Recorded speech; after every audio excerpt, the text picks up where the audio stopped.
विकली हे उखडून उखडून उखाडणार काय? मला वाटतं आता आपल्याला कोणत्या नेत्याची गरज नाहीये आणि कोणत्या नेतृत्वाची पण गरज नाही. आपल्या हक्कासाठी स्वतःसाठी आपण सगळेजण कोणाच्या निमंत्रणाची वाट बघू नका.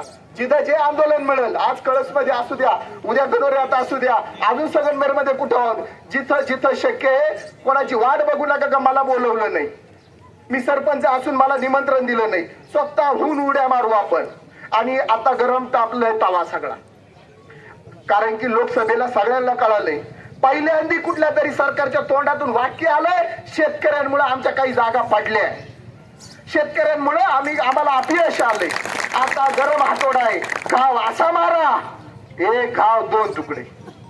आता माफी नाही. फक्त कुणी विकलं जाऊ नका, 35 रुपये 34 रुपयाला बळी पडू नका. कारण की तो तुम्ही 27/1/2023 चा GR होता, तेव्हापासूनचा आताचा फरक जर आपण मागितला तर आम्हाला आता 40 रुपयेच पाहिजे. बरोबर? एवढंच मी या निमित्ताने बोलू शकतो. आणि सगळ्यांना आव्हान करतो, मीडियाला परत एकदा आव्हान करतो, कळस आंदोलनामध्ये तुम्हाला सगळ्यात मोठी ब्रेकिंग न्यूज मिळणार आहे.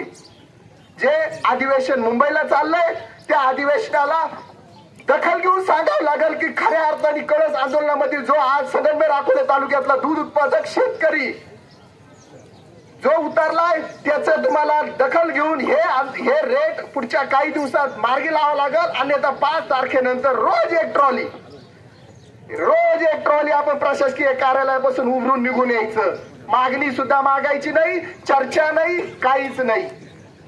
त्याच्यानंतर जे कोणी आपल्या आजूबाजूचे प्रतिनिधी करणारे नेते असतील त्यांच्या पण दारापुढं एक ट्रॉली शेणाची. धन्यवाद. एवढं बोलून मी माझं भाषण संपवतो.